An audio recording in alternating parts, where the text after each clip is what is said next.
بسم اللہ الرحمن الرحیم۔ السلام علیکم ورحمۃ اللہ وبرکاتہ۔ عزیز طلبہ، سبق اخبار رسالے، آج ہم انشاءاللہ تیسرے لیسن کی طرف بڑھ رہے ہیں۔ آج انشاءاللہ تعالی ہم سوال نمبر 1، 2 اور 5 حل کریں گے، اور سوال نمبر 3 پر گفتگو کی جائے گی انشاءاللہ تعالی۔ یہاں ہمارے لرننگ آبجیکٹیوز آپ کے سامنے ہیں۔ سبق کی تفہیم کا اندازہ کیا جا سکے کہ کس حد تک آپ نے سبق کو سمجھا ہے، اور دوسرا یہ کہ معلومات کی جانچ ہو سکے، تاکہ یعنی پتہ چلایا جا سکے کہ جو معلومات آپ کو سبق میں فراہم کی گئی ہیں انہیں کس حد تک آپ نے محفوظ کیا ہے۔ گزشتہ سبق کی دہرائی کے حوالے سے ایک سوال نامہ مرتب کیا گیا ہے۔ پہلا سوال ہے، اخبار کسے کہتے ہیں؟ تو وہ پرچہ جس میں مختلف مقامات کے مختلف حالات، خبریں اور مضامین چھپتے ہیں اور وقت مقررہ پر اسے شائع کیا جاتا ہے، اخبار کہلاتا ہے۔ دوسرا سوال ہے، دورانیے کے لحاظ سے اخبار کی کتنی قسمیں ہیں؟ تو ہمارے سبق میں دورانیے کے لحاظ سے اخبار کو 4 قسموں میں تقسیم کیا گیا ہے۔ روزنامہ یعنی وہ جو روزانہ شائع کیا جاتا ہے، اور ہفت روزہ وہ جو ہفتہ واری بنیاد پر شائع کیا جاتا ہے، اور 15 روزہ جو کہ 15ویں روز شائع کیا جاتا ہے، اور ماہنامہ جو کہ ہر ماہ شائع کیا جاتا ہے۔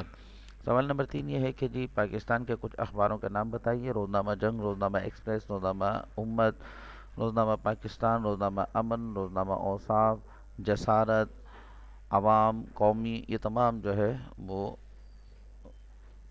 پاکستان کے کچھ اخباروں کے نام ہیں۔ اداریہ کسے کہتے ہیں اور یہ کون لکھتا ہے؟ پہلے تو یہ معلوم ہونا چاہیے کہ اداریہ لکھنے والے کو مدیر کہتے ہیں، اور مدیر کی ذمہ داری ہوتی ہے کہ وہ اداریہ لکھے۔ تو وہ تبصرہ جو حالات حاضرہ پر مدیر اعلیٰ کی طرف سے پیش کیا جاتا ہے اسے اداریہ کہا جاتا ہے۔ دوبارہ سن لیجیے، وہ تبصرہ جو حالات حاضرہ پر مدیر کی طرف سے پیش کیا جاتا ہے اسے اداریہ کہتے ہیں۔ آخری ہے کہ چند اخباروں کے مدیروں یا ان کے ناظم اعلیٰ یا ان کے مالکان کے نام بتائیے۔ تو یہ چونکہ تفصیل طلب سوال ہے، اس لیے اس کے لیے اگلی سلائیڈ کی طرف جانا پڑے گا ہمیں۔ یہ دیکھ لیجئے، روزنامہ جنگ میر شکیل الرحمان، روزنامہ ایکسپریس نوید حسین، روزنامہ امت رفیق افغان، روزنامہ پاکستان مجیب الرحمان شامی، روزنامہ دنیا میں عامر محمود، روزنامہ نوائے وقت نمیزہ مجید نظامی، روزنامہ جسارت شاہ نواز فاروقی، روزنامہ اسلام مفتی محمد صاحب، روزنامہ کاوش محمد علی قاضی، دا ڈوم ظفر عباس، دا نیوز طلعت اسلم، اور دا نیشن نمیزہ مجید نظامی۔ آگے ہم سبق کے مشقی سوالات کی طرف بڑھتے ہیں۔ سوال نمبر 1 ہے، اخبار کسے کہتے ہیں؟ مشقی سبق اسباق کی دہرائی کے دوران اس سوال کو کئی دفعہ دہرایا جا چکا ہے۔ تو وہ پرچہ جس میں مختلف مقامات کے مختلف حالات، خبریں اور مضامین وغیرہ چھپتے ہیں اور وقت مقررہ پر اسے شائع کیا جاتا ہے، اسے اخبار کہتے ہیں۔ سوال نمبر 2 یہ ہے کہ اخبار کے مختلف حصوں کی فہرست بنائیے۔ تو اخبار میں مختلف جگہوں پر مختلف چیزیں چھاپی جاتی ہیں، تو اس کے حساب سے جو ہماری کتاب میں معلومات فراہم کی گئی ہیں انہیں اس ترتیب سے لکھا جا سکتا ہے کہ کسی بھی اخبار میں مندرجہ ذیل حصہ جات ہوتے ہیں۔ نمبر 1 اداریہ، نمبر 2 بین الاقوامی خبریں، نمبر 3 صوبائی خبریں، نمبر 4 مقامی خبریں، نمبر 5 کالم، نمبر 6 شعر و ادب، نمبر 7 گوشہ اطفال یعنی وہ حصہ جہاں بچوں سے متعلق تحریریں شائع کی جاتی ہیں۔ گوشہ خواتین وہ حصہ جس میں خواتین سے متعلق چیزیں شائع کی جاتی ہیں۔ اشتہارات یعنی مختلف قسم کے جو خبریں وغیرہ ہوں انہیں شائع کیے جاتے ہیں، کسی ادارے کی، کسی آرگنائزیشن کی جو خبر ہوتی ہے وہ بھی اشتہار کے زمرے میں آتی ہے، اور اس کے علاوہ جو ایڈ وغیرہ ہوتے ہیں انہیں بھی اشتہارات کے حصے میں شامل کیا جاتا ہے۔ نمبر 10 یہ ہے کہ جی پریس ریلیز وہ حصہ جہاں پر پریس ریلیز شائع کی جاتی ہے، وہ اخبار کا ایک الگ سے ایک حصہ ہوتا ہے، اور کارٹون وغیرہ۔ سوال نمبر 5 ہے، 3 اور 4 کو ہم نے اس میں سکپ کیا ہے، اس کی کچھ وجہ ہے۔ وجہ یہی ہے کہ وہ لفظوں میں بیان کیے جانے سے زیادہ جو ہے وہ پریکٹیکلی سمجھنے کا سوال ہے۔ سوال نمبر 5 یہ ہے کہ اخبارات کو جاری کیا جانے والا اعلامیہ یا بیان کیا کہلاتا ہے؟ تو اخبارات کو جاری کیے جانے والا بیان یا اعلامیہ پریس ریلیز یا پریس نوٹ کہلاتا ہے۔ آگے سوال نمبر 3 ہے، چونکہ تفصیل طلب ہے اس لیے اسے بعد میں ذکر کیا گیا۔ مختلف اخبارات کے پریس نوٹ کاٹ کر ان کے موضوعات کے مطابق ان کی درجہ بندی کیجیے۔ درجہ بندی یعنی ان کے کیٹیگرائز کیجیے کہ یہ کس زمرے میں اس پریس ریلیز کو شامل کیا جا سکتا ہے۔ تو آگے ہم انشاءاللہ تعالی کچھ کٹنگز آپ کے سامنے لگائیں گے اور پھر اس کے حساب سے اس کی درجہ بندی بھی کریں گے۔ یہ ایک پریس ریلیز ہے۔ ایم اے اردو کے امیدواروں کو مطلع کیا جاتا ہے کہ نوٹیفیکیشن نمبر 3223 اے کیڈ بتاریخ 13 اگست 2014 کے تحت ایم اے اردو نیا سلیبس پارٹ 1 اور پارٹ 2 کا سالانہ امتحان بالترتیب 2016 اور 2017 سے منعقد ہوگا۔ ایسے امیدوار جو ایم اے اردو پارٹ 1 اور پارٹ 2 سالانہ امتحان 2016 میں کلی طور پر بیک وقت شرکت کے خواہش مند ہیں، انہیں اولڈ کورس منتخب کرنا ہوگا۔ مزید برآں صرف ایم اے اردو پارٹ 1 میں کلی طور پر شرکت کرنے والے امیدواران نیو سلیبس ہی کے مطابق امتحان دینے کے پابند ہوں گے۔ اب یہاں مزید معلومات کے لیے یہ ویب سائٹ ذکر کی ہے، اور جو ڈپٹی کنٹرولر ایگزامینیشن ہیں ان کے دستخط کی مہر بھی یہاں دی گئی ہے۔ تو یہ ایک پریس ریلیز ہے۔ اس پریس ریلیز کو جو ہے وہ ایک تبدیلی نصاب کا عنوان دیا جا سکتا ہے کہ یونیورسٹی کی طرف سے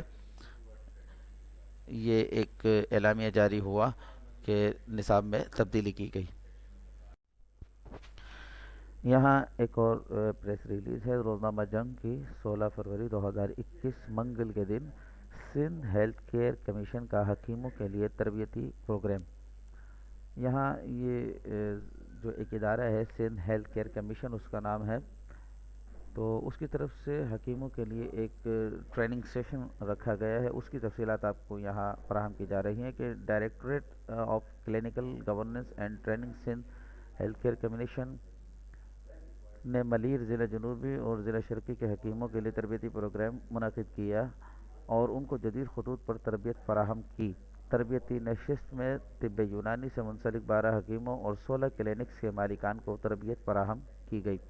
تو اب یہ ایک پریس ریلیز ہے، اسے جو ہے وہ ہیلتھ ڈپارٹمنٹ کی طرف سے، محکمہ صحت کی طرف سے ایک اناؤنسمنٹ بھی کہا جا سکتا ہے، اور گورنمنٹ کی طرف سے حکیموں کی تربیت کے لیے، ان کی ٹریننگ کے لیے منعقدہ کورس کی جو خبر ہے یا اس کی اطلاع ہے وہ بھی اس میں دی گئی ہے۔ تو اس کو تربیت حکمہ گورنمنٹ آف سندھ کی طرف سے یہ عنوان دیا جا سکتا ہے۔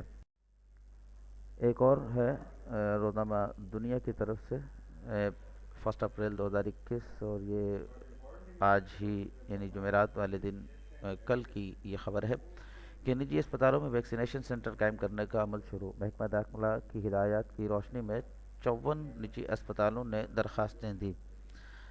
اب چونکہ آج کل ایک وبائی صورتحال ہے تو اس میں جگہ جگہ ویکسینیشن سینٹر قائم کیے جا رہے ہیں، مختلف عمروں کے مختلف لوگوں کو جو ہے وہ ویکسین لگائی جا رہی ہے، تو اس حوالے سے ویکسینیشن سینٹر قائم کرنے کا عمل جو ہے وہ محکمہ داخلہ کی طرف سے شروع کر دیا گیا ہے، اور 54 اسپتالوں نے انہیں درخواستیں فراہم کی ہیں۔ تو سندھ کے محکمہ صحت کی ہدایات کی روشنی میں Sindh health care commission SHCC نے نجی اسپتالوں اور لیبارٹریز میں کورونا ویکسینیشن سینٹرز قائم کرنے کا عمل شروع کر دیا ہے۔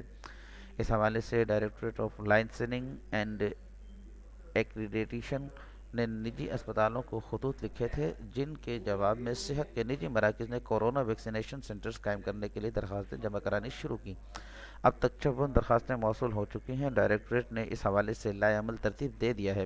اب تک 23 نجی اسپتالوں کا معائنہ کیا جا چکا ہے، باقی 31 نجی اسپتالوں کا بھی معائنہ کیا جا رہا ہے۔ تو یہ ایک پریس ریلیز ہے، اور اسے جو ہے وہ وبائی صورتحال کا عنوان دیا جا سکتا ہے، اور اسے وبائی صورتحال کی جو پریس ریلیز ہے اس میں شامل کیا جائے گا۔ ایک اور ہے، یہ ایک الیکشن کمشنر کی طرف سے جو ہے اسامیوں یعنی کچھ جاب ویکنسیز کی اطلاع دی گئی ہے۔ پورا اس میں تفصیل ہے کہ کون کون سی پوسٹوں پر کیا کیا ریکوائرمنٹ ہے اور کیا اس کی شرائط ہیں، وہ ساری اس میں تفصیلات موجود ہیں۔ تو اسے جو ہے وہ ہماری اطلاع کا عنوان دیا جائے گا کہ سرکار کی طرف سے یہ ایک اعلان کیا گیا ہے کہ جو جو لوگ اس کے اہل ہیں وہ اس سلسلے میں رابطہ کر سکتے ہیں۔ اس کے ساتھ ہی ہمارا آج کا سبق بحمد اللہ تعالیٰ ختم ہوا۔ امید ہے آپ کو سمجھ میں آیا ہوگا اور یقیناً مزہ بھی آیا ہوگا۔ تو ہوم ورک آپ کا یہ ہے کہ جو سوالات آپ کو حل کروائے گئے، پہلا، دوسرا اور پانچواں، انہیں اپنی کاپیوں میں لکھ لیجئے، اور سوال نمبر 3 کی جو آپ کو مشق کروائی گئی ہے اس پر مزید آپ نے کام یہ کرنا ہے کہ مزید پریس نوٹ تلاش کیجئے اور انہیں سمجھنے کی کوشش کیجئے۔ جزاک اللہ خیرہ، والسلام علیکم ورحمۃ اللہ وبرکاتہ۔